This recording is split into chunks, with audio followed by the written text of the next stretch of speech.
Waiting for it. What's up, everybody? This is Nick and the team back here for the Voletics podcast, episode number 14. Today we have a special guest, one of my old buddies, used to do a ton of music and everything together, my buddy Chris, graphic designer, touring musician, fitness advocate, currently stuck home like the rest of us. So here we are.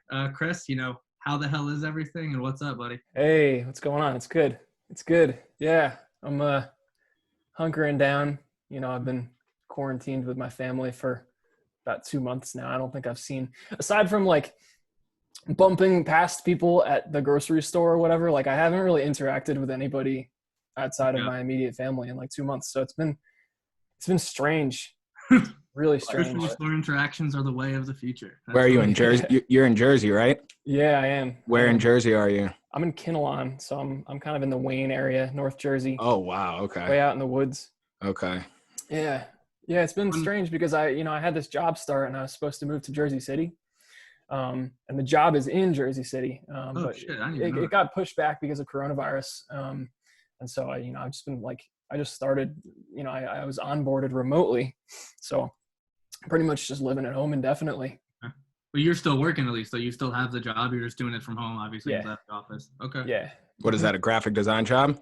It's a software engineering job. Okay. Yeah. Yeah, he's all over the board. I told you, like, he's very good with computers. He's all over the fucking board. Like, I was spitballing when I assumed what he was doing at this point. Like, I truly have no idea. Yeah. I told them, like, so fun fact for everyone. Chris and I started our band back in 2012. And you put the ad on Craigslist, right? I have no idea. I think it was you.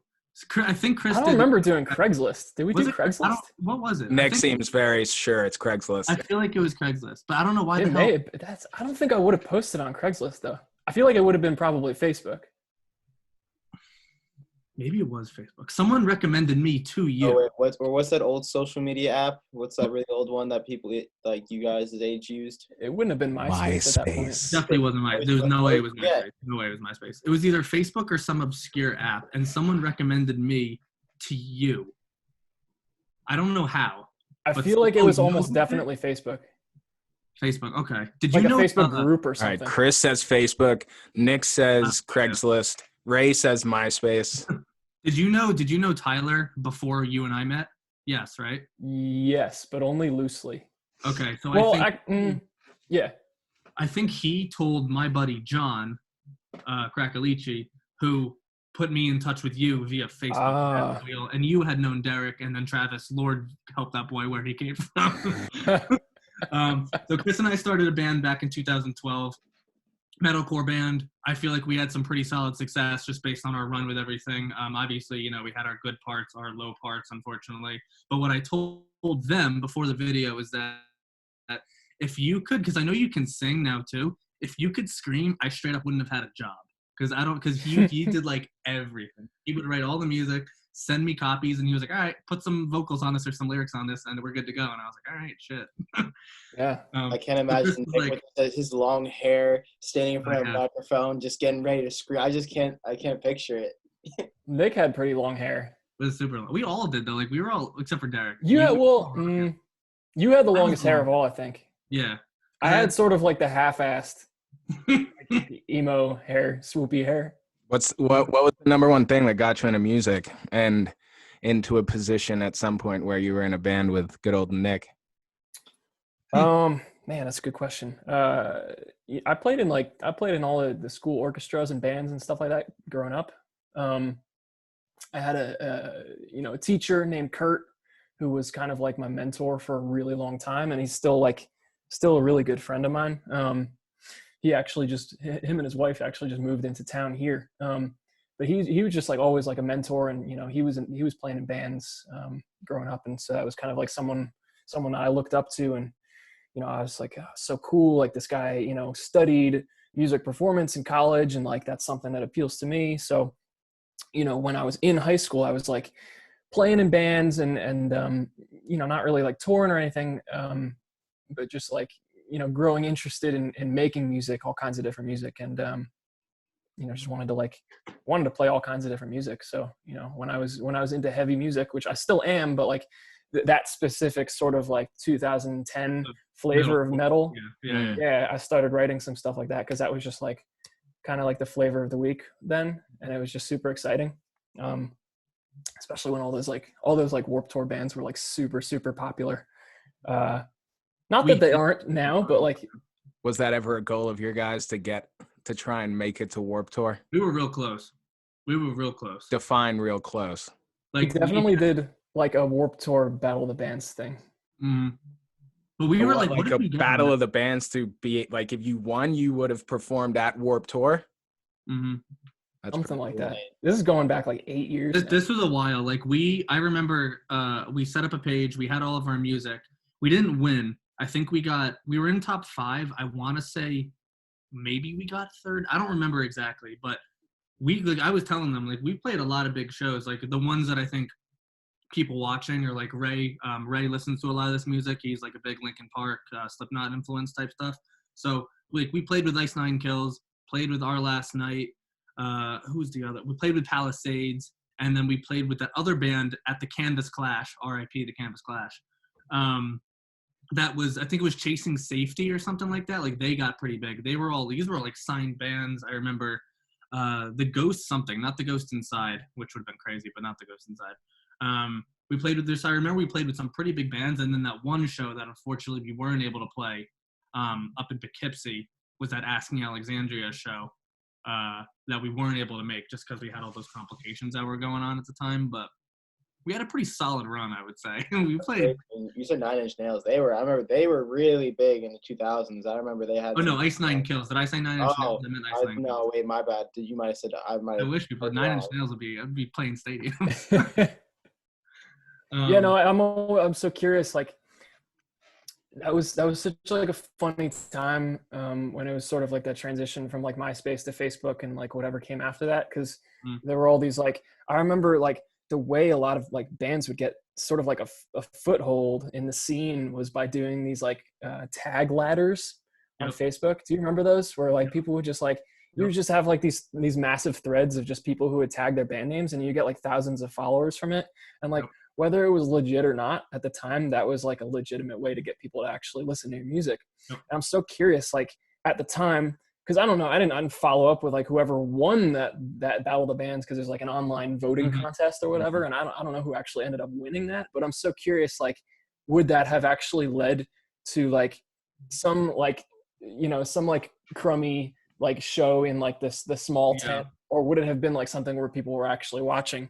Who knows? It was that smaller stage, I remember, at the PNC Center. It was like right when you walked in, there was that little battle of the, I remember this because I went to it, the Battle of the Bands little stage. I think you were there, or some of the guys were there with me.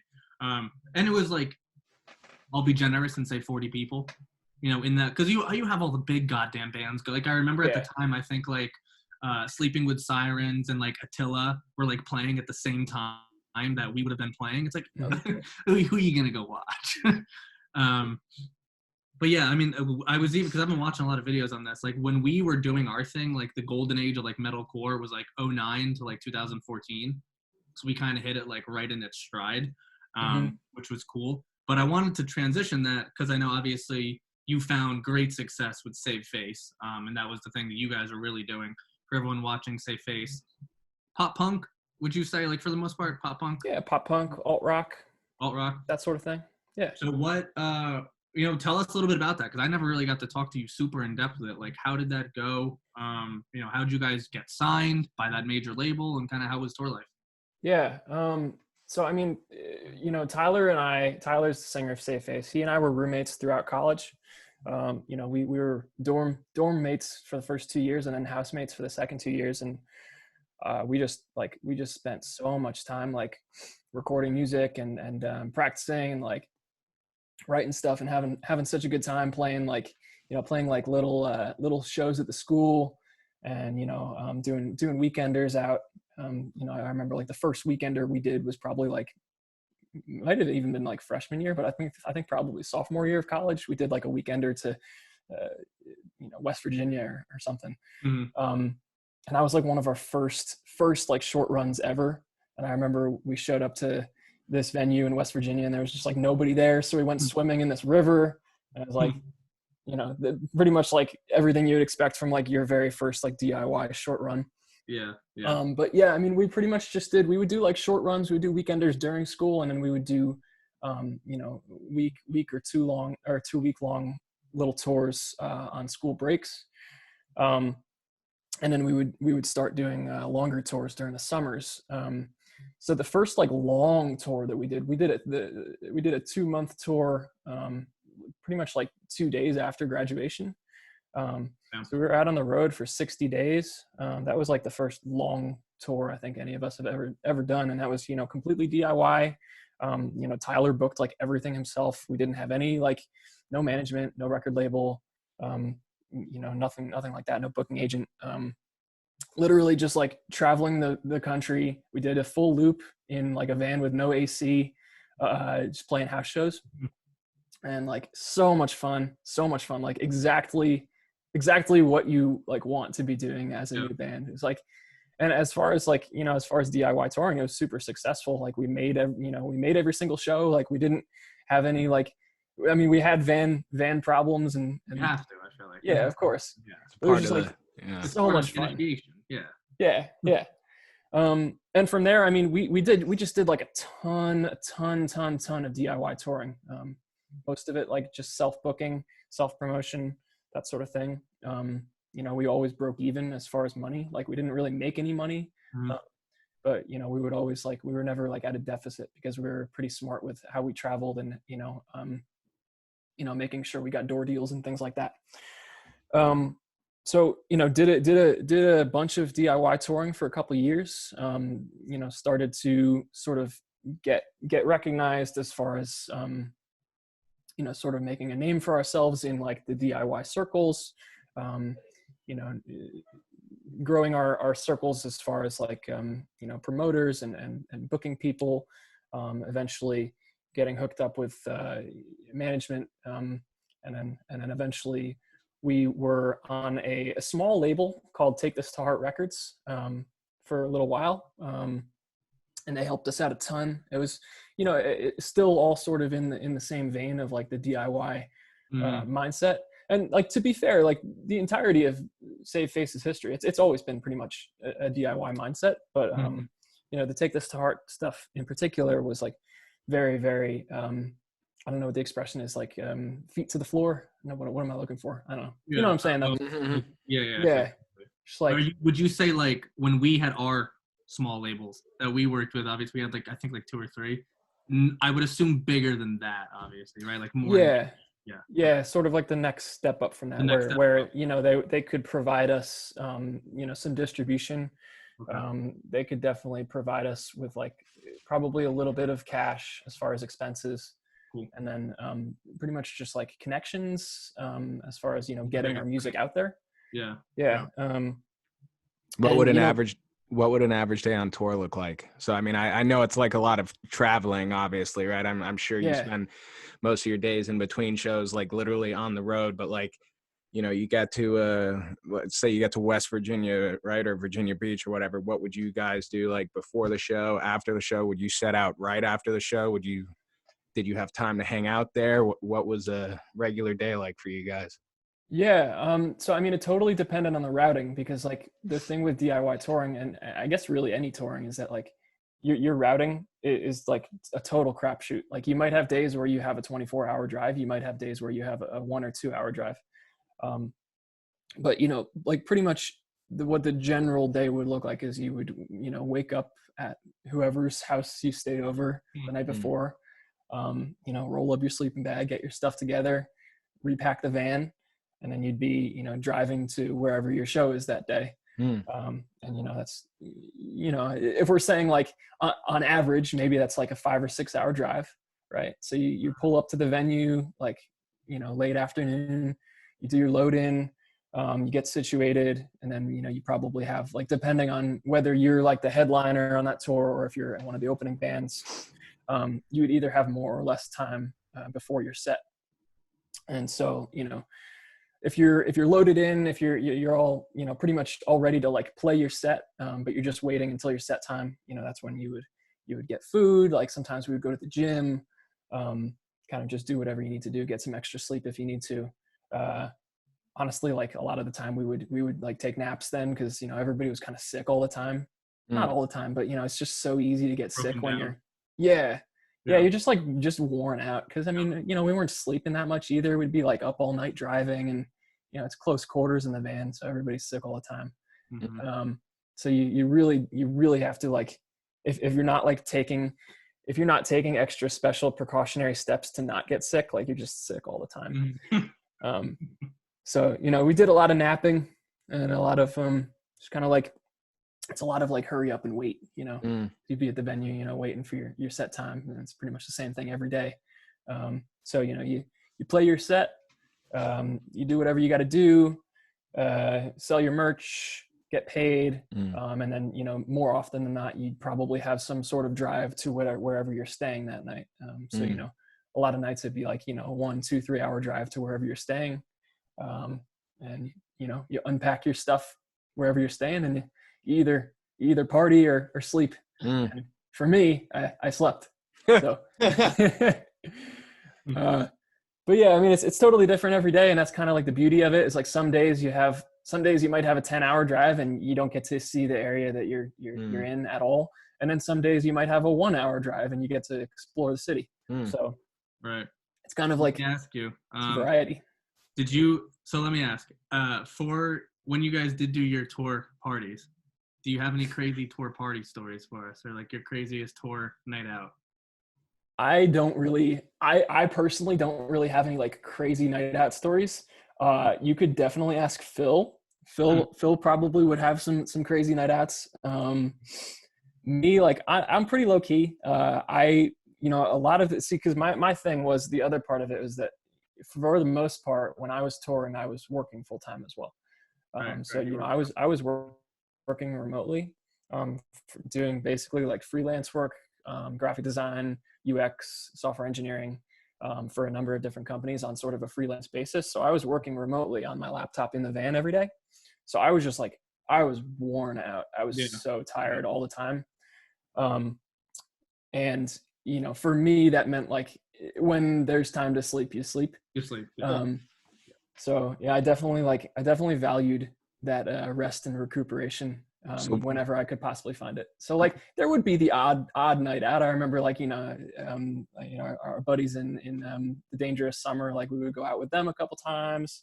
All our friends and like all the DIY bands, like we would go out with them once in a while.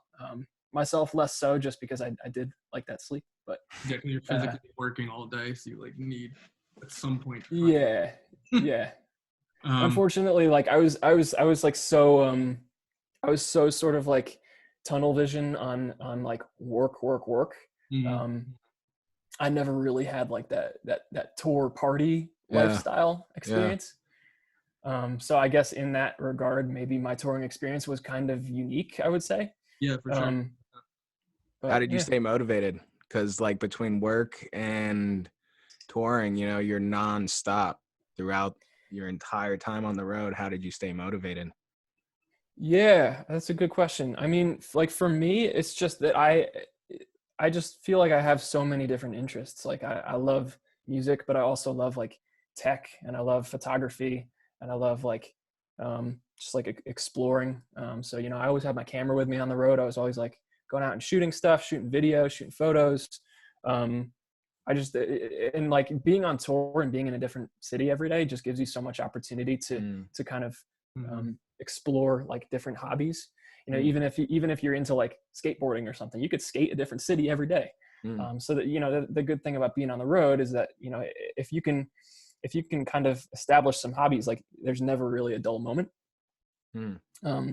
The trick with that is to figure out how to keep yourself occupied when you're actually in the van on a long drive, not driving, because that's when like the boredom really sets in. So for me, that was work time. But often enough, maybe you're just like on your phone, you're just bored.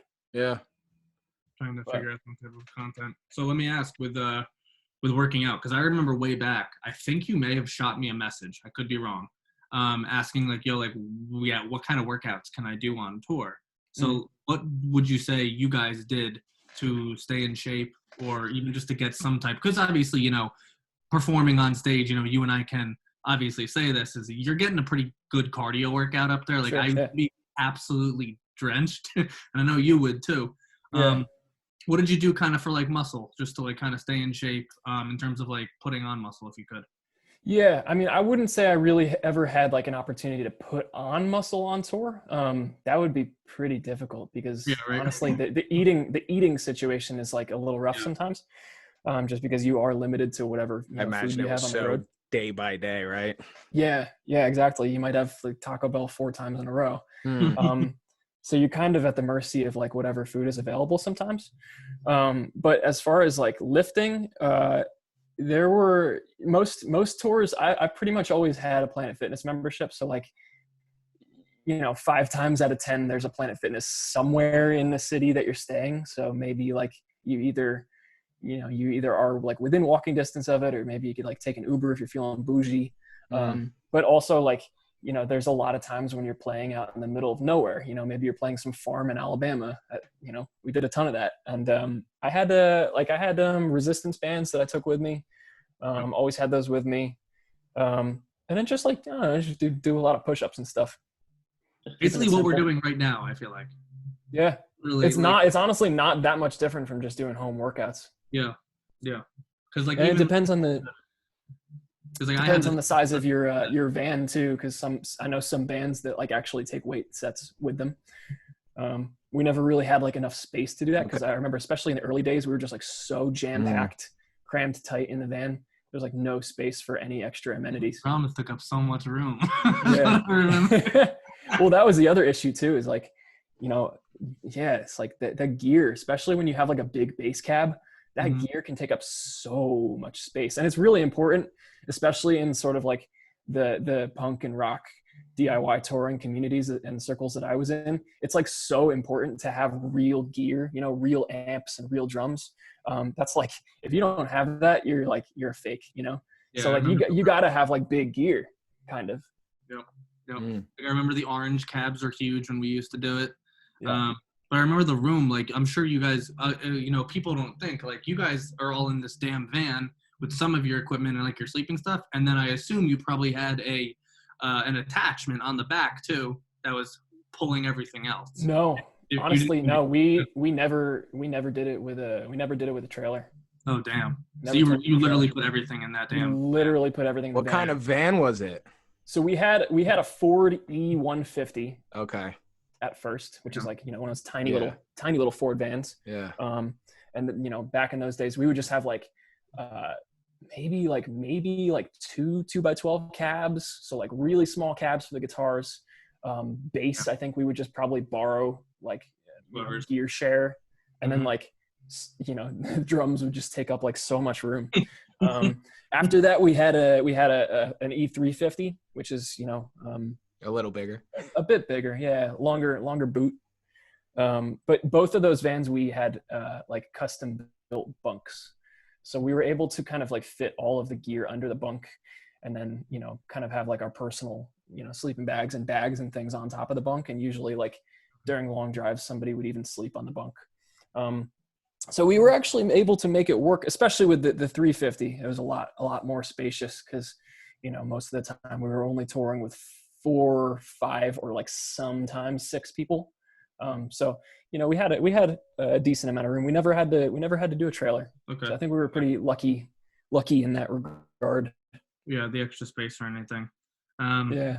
So let me go for the next thing. Like, I know obviously you're able to hit band workouts and whatnot.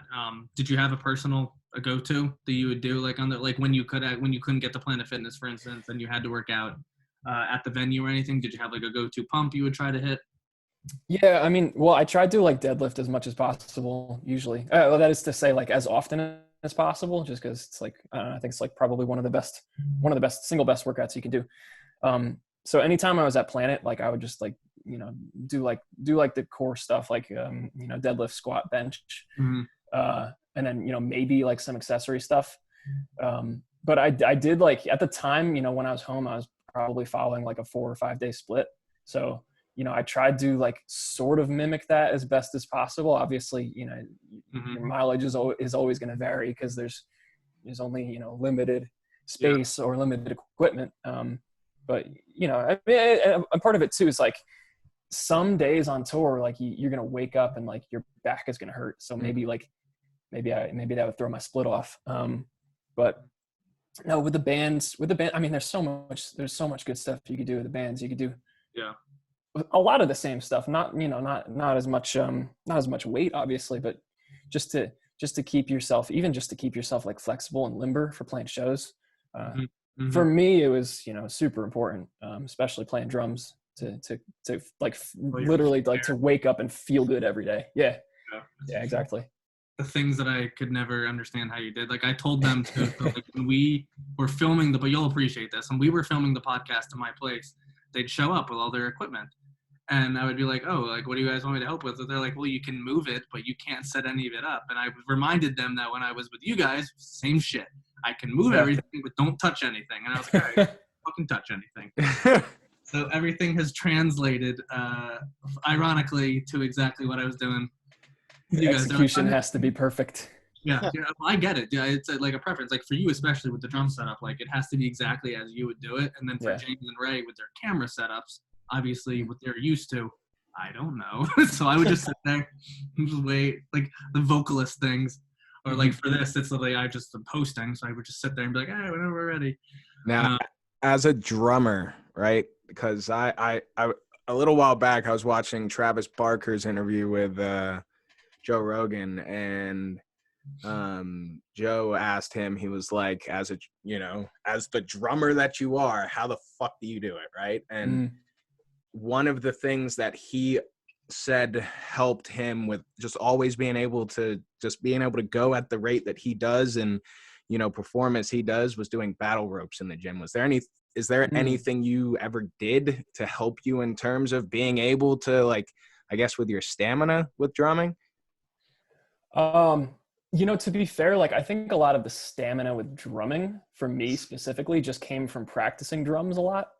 So I didn't do anything specific as far as working out for drumming, but I do think that overall working out helped drumming. But I didn't have any like specific, drum specific workouts that I did, if that makes sense. Gotcha. That's a good question. I haven't touched battle ropes personally. I don't think I've ever done that. But I can see how it would be good for like, flexibility, movement, especially shoulders and triceps for drumming is like super, super duper important. Key. Yeah. Super key. What's the most touched or most utilized muscle when you do drum? Shoulders, definitely. Absolutely. 100% shoulders. Yeah. I mean, that's why I've had bicep tendonitis twice, the torn rotator cuff. And like, I still, right now I'm literally like in recovery. I'm taking taking medicine for a bicep tendonitis right now, that was sustained probably from drumming. And like, I'm not really sure. It's probably a combination of drumming and lifting too. It's just like, it's so much on the shoulders, so much on the arms. It's kind of hard to pinpoint exactly where it came from, but like I've barely lifted or touched the drums in like a month, just because I'm really, really trying to recover. Cause this is the second time I've had bicep tendonitis in the same arm. Wow. So it's like, it's weird because there's definitely like, specific workouts that you can do for drums, but at the same time, it's like, you're just putting so much stress on your arms and your shoulders that it's kind of, like a crapshoot as far as, whether you'll get injured. You really have to like, I was doing like a ton of stretching when I was on tour. I always stretch like before our sets. I know Tyler does like a bunch of yoga. I'm doing yoga now too. Just trying to keep the same movements and keep the same flexibility. Because even like, it's crazy because, I didn't even like, as far as like, the touring musician lifestyle goes, like I didn't even tour for that long, really. I toured for 3 years. Some people tour for 30, 40, 50 years. Right. So like, even in just a span of touring 3 years and, to be fair, like, I was like, I'm a pretty like active drummer, I move around a lot, but even in just 3 years, like I probably put so much stress on, especially my shoulders, my back. It's crazy how much damage you can do to your body without like, without taking the proper precautions. Yeah. I'm obviously not like, I'm not like a medical professional or anything. So I don't know like what's the perfect like recovery to do for any particular muscle, you know, like I don't know. What did you say, Ray? That is the perfect example of that. Nick, you remember of Mice and Men, the singer Austin Carlisle? Of course. Remember, He was one of our biggest influences. He went so hard that he can't perform anymore. Like he had he like got spinal surgery, or he did something to his voice that he had a medical condition when he was back in Attack, that he has Marfan syndrome, I believe it is. It was something like that. Something bad. So his spinal fluid was like leaking, and like he like almost had paralysis. Wow. I've actually just commented on a post of his like literally before we started this, so he's like back able to do things again. But perfect example. Everything got shut down. You think of all these musicians that are just going. You know, a lot of the big names. You think about like Ollie Sykes and Bring Me the Horizon, Danny Worsnop, Asking Alexandria. All these dudes' voices just go, and you just people are like, "Well, keep doing it. Keep doing what you were doing 10 years ago," and they don't understand. You can't. You can't even like make the same sounds.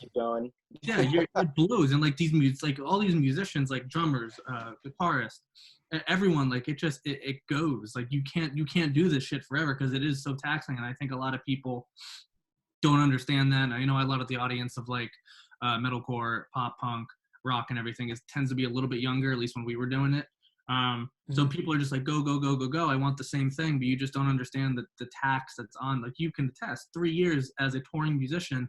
Your body's like, shit, what the hell are you doing? Yeah, exactly. And even like my voice, like when I was doing it, like the tax that I was putting on my vocal cords, I can't do that now. Like I've tried to like do the shower screaming and everything, you like still kind of do it.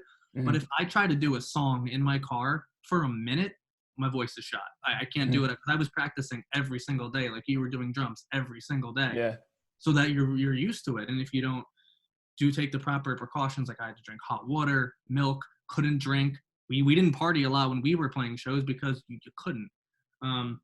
So it kind of rounds back to fitness. It's kind of like the same thing, you know. It's taxing on your body if A, you do it for a long time, but B, if you don't follow basic precautions with like stretching. I mean, you gotta. I feel like you probably always have to keep training it. You know, it's like one of my good friends. Her mom's boyfriend is a choir teacher, right? And he's a vocal coach. Like that's what he does as his profession. He teaches people to get really good at opera singing, and he's a really good opera singer himself. And he always, like, he knows all these like crazy tricks and things you can do to like help with your voice and whatnot, and like in regards to singing and all that. And I don't know, I feel like the biggest thing is like, if, like you said, Nick, and like you both said, if you're not taking the proper precautions, 5-10 years later, you're fucked. My question for you, Chris, is after 3 years of touring, what was like your biggest takeaway from it, right? Because I feel like, you know, like, sure, 3 years might not necessarily be the longest time in the sense of like, you know, compared to other people, but like you're traveling, you're meeting all these different people, you're going to all these different cities, these different towns. What was your biggest takeaway? You know, because I'm sure there was some lessons you learned along the way, things you encountered. So yeah. Yeah. I would say it's a number of different things. One is definitely community. Just because, you know, you as a band, like you tour, right? You're always on tour with different bands. So whatever band you're on tour with, you know, unless something weird is going on, you usually become really good friends with all the other bands that are on the tour. So you grow these circles of band friends, but you're at the same time, you're growing circles of, you know, whoever like the people are that are promoting the show, whoever the people are that are hosting you to stay over their house at night. You know, you're growing communities of the fans, and, you know, maybe those fans become friends. So like, honestly, I mean, one of the single biggest takeaways for me is like some of the best friends I've ever had have been friends that I met on the road. You know, people I still keep up with to this day. Some of whom are in bands and some who aren't. So it's definitely community, because it's, you know, it's people that you never in a million years would have met otherwise. And for just sure. like such interesting people from all different walks of life, all different like socioeconomic backgrounds, people with like wildly different paths in life. It's really interesting to see. The other thing I would say is just like the travel aspect of it. Just waking up in a new place every day. It's always interesting. like I said, never a dull moment. Like, you know, you might wake up in a trailer in Alabama. You might wake up in a high-rise apartment in Toronto.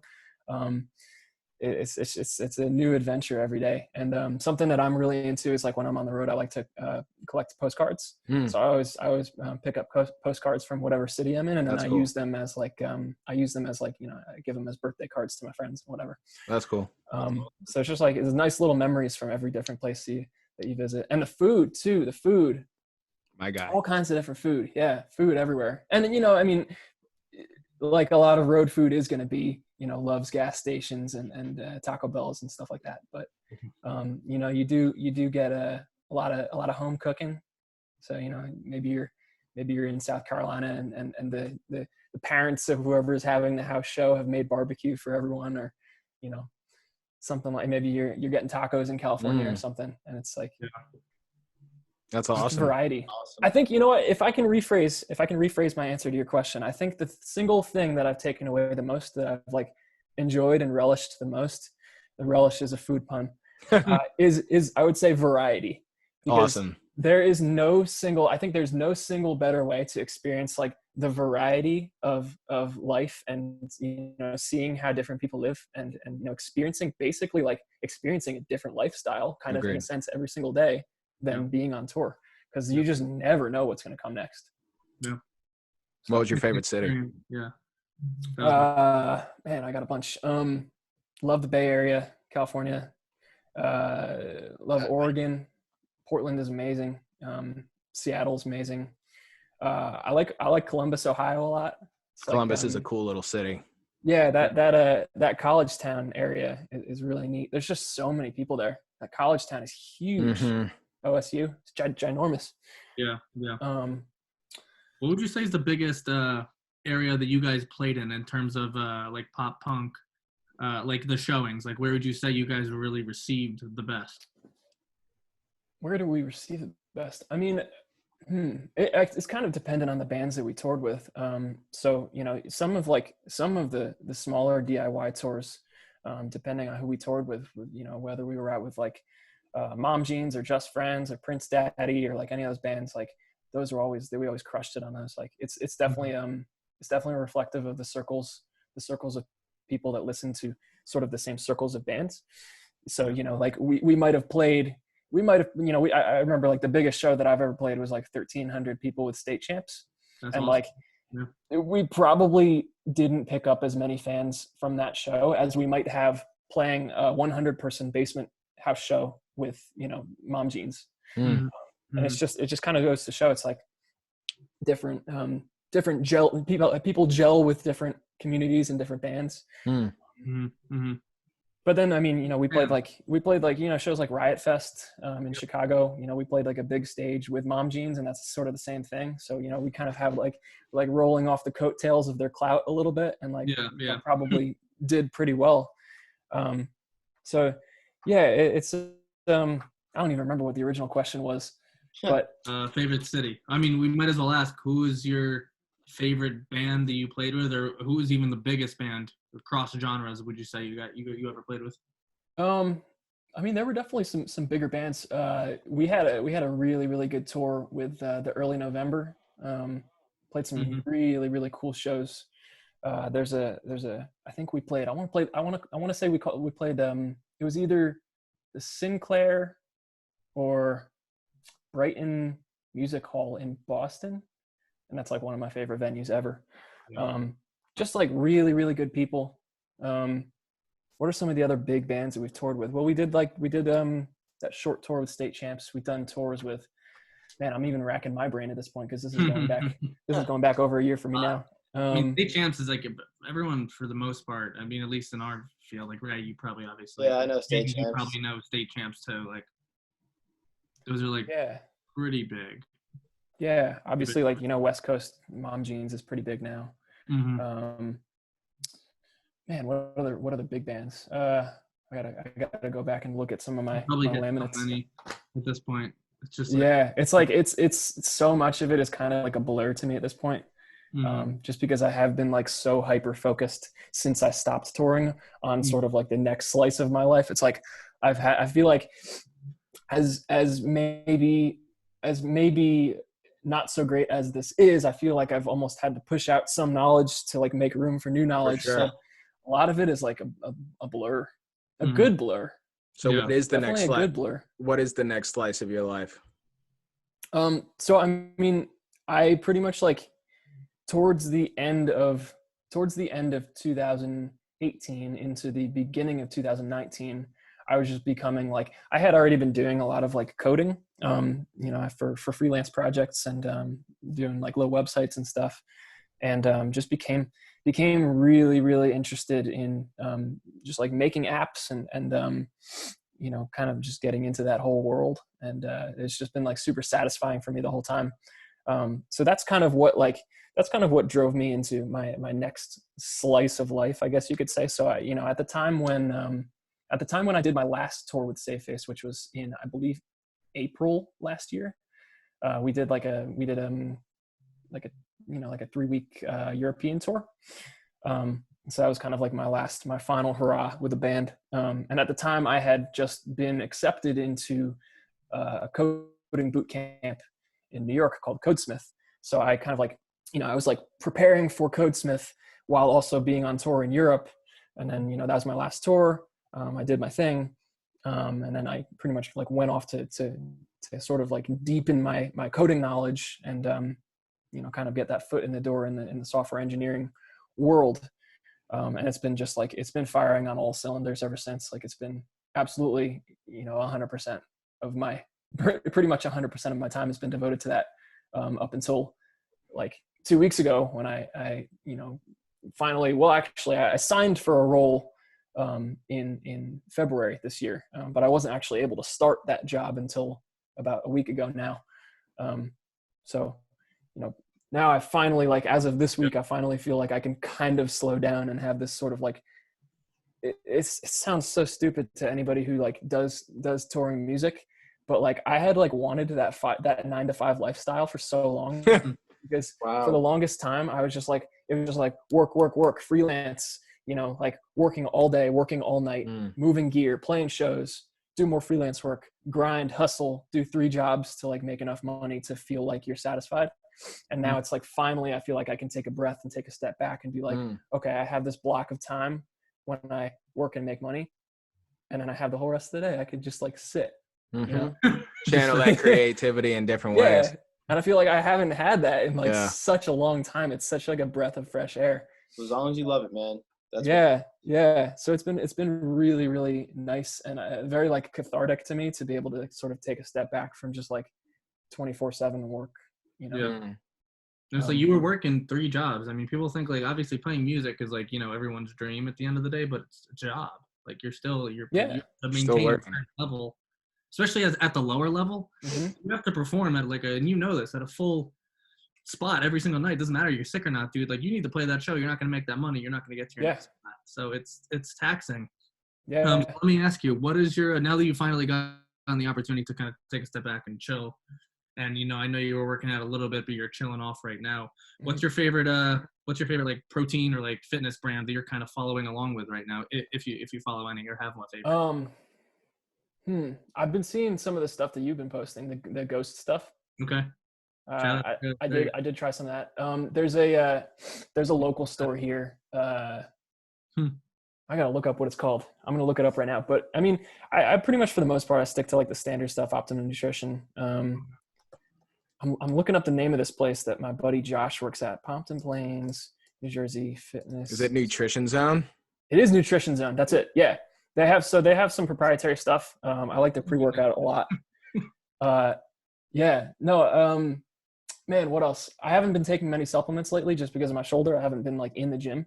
Just been trying to like eat healthy, eat super clean for the most part. You tracking everything? Are you following your calories or anything? You just kind of eyeballing? Yeah. Not really. I'm just eyeballing it. Just like just kind of just eating relatively healthy and like, you know, doing yoga and stuff and like trying to stay flexible and heal my shoulder up so I can, whenever we get back to, you know, normal society life, get back in the gym. So as someone who is, I assume your face is in your computer for the most part of the day when you're working. Yeah. Do you, because like I noticed this for myself, do you notice that when you are consistently eating healthy, that your focus is higher as compared to maybe if you're not as focused on eating clean, that your focus is kind of not fully there?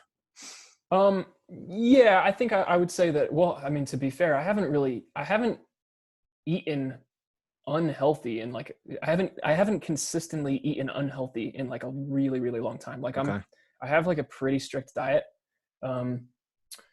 So it's kind of hard for me to gauge because generally like I do eat pretty square meals for the most part. I meal prep. And I generally feel good most Cool. of the time, I will say, thankfully. Cool. Knock on wood. Mm-hmm. Yeah. But there have definitely been stretches, especially being on the road, where you're eating McDonald's and whatever. And, Yeah. It definitely catches up with you a big time. But I mean, if you're eating healthy most of the time, it's usually okay. Yeah. So I mean, it's hard to say as far as focus. For me, a lot of focus related issues just have more to do with I would say kind of being not only being like mentally present, but being not tired. So it's kind of a tricky situation with any computer job, any like tech job, or even like sales, marketing, anything where you're looking at a screen a lot, because the thing about computers and the thing about screens and mobile devices is the more you look at screens, the worse your sleep is, right? So for sure, like it's kind of like this catch-22 where you're on the screen all day because you need to work, but then you don't sleep well, but then you're not as focused working because you didn't sleep well. It's kind of like this cycle. So what I do to try to kind of mitigate that is, I try to do like the 20-20-20 rule. It's like, if you've ever heard, like, you try to every 20 minutes, you try to look away from the screen for 20 seconds at something that's 20 feet away. Like that's a pretty good practice to help with your eye health. Yeah. Every 2 hours, take a 20-minute break, walk around, go outside. I've been like for the last couple of years, like I didn't go outdoors that much. Like I was not an outdoors person until like really recently. I got into rollerblading like a month ago, and I've just been outdoors like rollerblading all the time. It's kind of like that excuse workout that I as needed well, to like. Right? Yeah, it's an amazing cardio workout. Like my legs feel so good doing it in a way that's very different from like squatting or really like doing anything in the gym. It's kind of like a different experience. But I've been just like outdoors. I've been outdoors a lot lately, which is something I didn't really do all that much in the last couple of years. And I've been feeling really good. Taking advantage. Because I know I saw, what was that post you put up with your sister? I laughed my ass off. What the hell was that? We set up a croquet, and we got dressed up as like old timey. I remember seeing that and I was like, what the hell is this? Fantastic. Yeah, that was like a month into quarantine, and like, I mean, you can imagine, I'm at the house that I grew up in with my parents and my younger sister, and like we're just so bored, man. Like there's so little to do. Looking for any excuse to like get outside and like be weird and have some fun. So I hear you, man. I mean, benefits of being home is at least, you have property. You can go outside, run around, go visit that crazy water tower from back in the day. So like, fucking here, dude, it's like I go outside, like I have my mask on me. Like I can't, you can't go now. You cannot go outside in Hoboken without a mask. You're not supposed to. It's a very different stay-at-home situation for me than it is for you.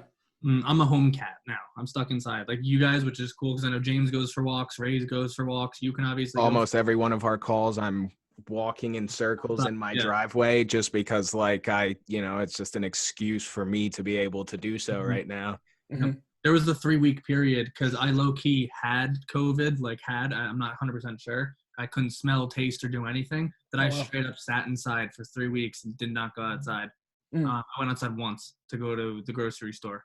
And it's weird because this is becoming the norm. And like, I'm kind of used to it, but like, it's still like Fridays and Saturdays come around. You're like, all right, well, like, can I see any of my friends? Can I do something? And nope. Yeah, it's been sort of, I mean, it's similar for me because I have a couple of buddies that actually just moved into, most random place ever, right? Kinnelon, New Jersey. I'm out in the woods, and a bunch of my friends just moved into a house that they're renting down the street now. Because it's crazy. Because this is like a suburban, like kind of like rich neighborhood. Like a bunch of my like young 20-somethings friends just moved into a house together here. We're nowhere near like this isn't like a young area at all. It's not hip, but I can't see them. I haven't seen them. They've been living down the street for 2 months, and I haven't seen any of them face to face. Yell from your window. Yeah. I remember when I used to drive to his house, for everyone watching, Chris, that one turn up the hill, you know exactly what I'm talking about. I know what you're talking about. And if you don't make that left, you are off that cliff. You are fucking going. It's funny because I remember driving to your house, I would get off the highway and then it's just woods. Like I am in the woods. I was like, where the fuck am I? Yeah. But it was always like an interesting, fun experience. That's crazy though. They're moved in like that close, and you can't go see them. Like I have a buddy who lives 20 feet away from me, does music, and he came over once to get something from me, and like we literally handed it, and he had to like run away. And it's like you can't. It's you're not supposed to. Yeah, literally like this. It's like we're following the rules. I know some people aren't. It's kind of messed up if you're not, but I feel like a lot of us, for the most part, are taking this seriously, which is good. Yeah. It's a weirdly messed up. It's a crazy time. Crazy time. I was just driving through New York this morning, and I'm sure we've all heard that in New York you also cannot be outside unless you have a mask. And I counted like almost 50 people who were not wearing masks or did not even have masks on their face. Like pulling it down to like talk is like one thing, but it's like there was no signs of masks fucking anywhere, and it's a crazy time. It's a fucking crazy time. It is indeed. So let me ask you before we conclude this whole thing. What do you see in the future for yourself? Obviously, I know you have your new job coming up, which is awesome. Hopefully, you're able to move into Jersey City soon. You'll be very close. We can hopefully hang out. If we're allowed to. Sometime in the next couple of years. The closing we get before 2030. Yeah. Before we're 30, but like, where do you see because I know obviously music is still very important to you. What do you see doing with that down the line, to kind of stay into it? If you have any plans or anything, you still writing anything? Yeah, I'm not really writing right now. It's hard to say because they're saying that like who knows when concerts are going to be a thing again, right? So like at least 20. I think. Yeah, I think what I will say is like right now I'm kind of more amped about, and there you go, there's another one, amped about being a consumer of music, I would say, at this point. So like I've never really had the opportunity to like I've played tons of shows and festivals and things, but I've never really had that much of an opportunity to like be a festival goer and like travel. I want to go to like Ultra or something crazy like that. I've never done anything like that. Like, that to me would be like a radically different experience than doing a DIY tour, playing the shows, working, grinding, waking up, doing whatever you have to do. So that's something that like I would love to just be able to just like kick it and do. Enjoy it instead of having to do it, right? I mean, I do play. Yeah, I mean, I definitely like. I'm not giving up music anytime soon. I'm not really looking to tour. But I play drums at church, and like it's fun, super fun for me. And who knows? As far as writing, like I could see myself, probably getting back into sort of a more like creative direction as far as producing. Maybe electronic music or who knows? I don't know. Pretty cool. There's all kinds of options. I'm kind of like the way that I like I don't know, every sort of like instance of creativity kind of comes to me in waves. So like I haven't really felt the spark to like write music in a couple of years, but like it'll probably come back at some point. So let yourself decompress, and then it comes back. It's like, I'll be honest with you, I stopped listening or consuming music the way I used to for a while, and we did a podcast on music and kind of what it means to you. And I remember from that point on, which was I think like 2 months ago maybe, we did a podcast on that. From that point on, I like decided like, I'm gonna start like listening to music again, finding bands and listening to stuff that I want to, because I had been consuming the same music for so long that I was kind of like stuck in my bubble of like, I like the music from like 2004 to 2014 and then cut off. Like we're done. But now I've kind of opened myself up, which is cool. You know, it's nice to see. I feel like with this time, and we know we've spoken about this before with the guys, that you're able to get back into a lot of the nostalgic stuff that you may have left behind because you're always go, go, go, go, go. Now that we have more hours in the day, you can kind of check into more stuff. You know, I've been playing video games again. I stopped playing video games for a while. I've been listening to old music, old things I haven't done in a while. So it's a cool time in that regard because you get to like kind of reflect, see like where you are and how you got here. But it's obviously a time where you want to try to grow as well. But you know, I think we've been doing this for about an hour now, which is great. So I just want to thank, you know, kind of just outro. I want to thank everybody for watching. Thank you, Chris, for being on here with us. All your great information. For real. Would love to do this at some point. Maybe touch on some more of the graphic design aspect and maybe kind of what you've been doing that and how you make music in general would be a cool thing. So thank you everyone for watching. Enjoy the rest of your day. Stay safe. Thank you again. Thanks, Chris. Thank you guys.